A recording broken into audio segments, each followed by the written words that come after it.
Hey everybody, welcome to 5 Minutes with Brian. I am your host, Brian the writer. Um, okay, I want to just complain here a little bit. That's literally the point of this video is to complain.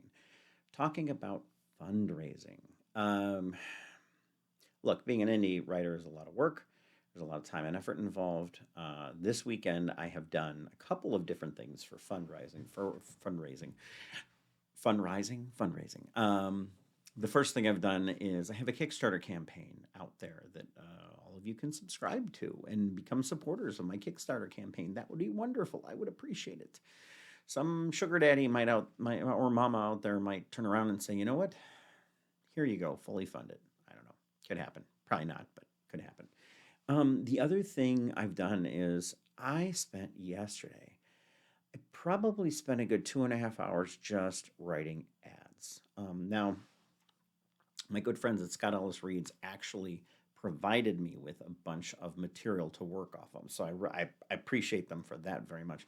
By the way, if you got a book you need to be turned into a Audible, go with Scott Ellis Reads. I'm telling you, the professionalism is through the roof. They're just great people to work with. There's a shout out to my friends at Scott Ellis Reads just because I like those guys. Scott Ellis and his team, great group. Um, so anyway, trying to raise funding to turn these books into audio versions, it's a lot of work. But all the ads from the other day were just to try and drive sales to the audiobook version of Codename Formula 12. Codename Formula 12, as some of you may or may not know, is my it says I usually don't have to say anything beyond this, but Nazi zombies. Just think Nazi zombies. Who doesn't like Nazi zombies? Turns out the Germans really didn't, at least in my book, they didn't. Because when it's unleashed in Berlin, things go a little wrong pretty quick. Because, well, zombies. Nazi zombies. Anyway, check out the book. It's pretty cool. A turn of arrows. As a matter of fact, here, I'm going to throw up one of Scott Ellis's um, his little thing he did for me, his one of the ads that he threw together for me. I appreciate it. Appreciate it very much. Wanted to get that off my chest. I'm also looking for new shows to do, and actually, I think there's going to be a lot more in Northern Virginia going forward.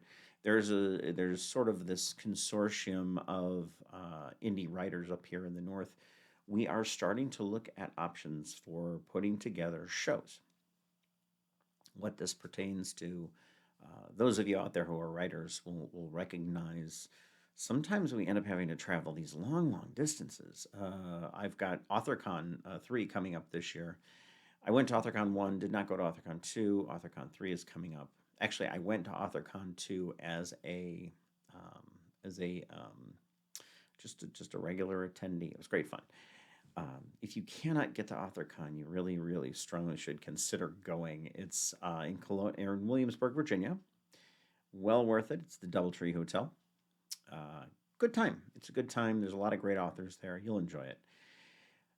Anyway, so I'm not doing so many of those trips anymore. And the reason I'm not is for one, health reasons. Some of you know I've got some health issues that are disability related. And those weekends tend to take it all out of me. It destroys me physically. I'm too exhausted after that to really do anything. But the other reason I'm not is because they're expensive. You stay in a hotel over the weekend, and if you can't split that hotel with somebody, the prices sort of go up. Anyway, so what's my solution? One, stick with writing. Write some more. Look for opportunities where they exist. I've got a couple opportunities right now where I'm making a little bit of side money to do different things. I'm taking that money and I'm pouring that back into advertising to hopefully generate more sales. The next thing, I mean, honestly, it comes down to not losing the faith. I've been with this for 10 years now, and I'm going to continue writing because I love to write. I also know there are people out there, fans, who absolutely love it when my next book come out, and it makes me feel so good. Anyway, this has been 5 Minutes with Brian, and I'm at the end of that 5 minutes, so I just want to say thank you all for watching the videos. I hope you're enjoying the interview videos. I think some of you are watching them and enjoying them, but leave me comments. I want comments. All right. So that's it for 5 Minutes with Brian. You all have a wonderful week.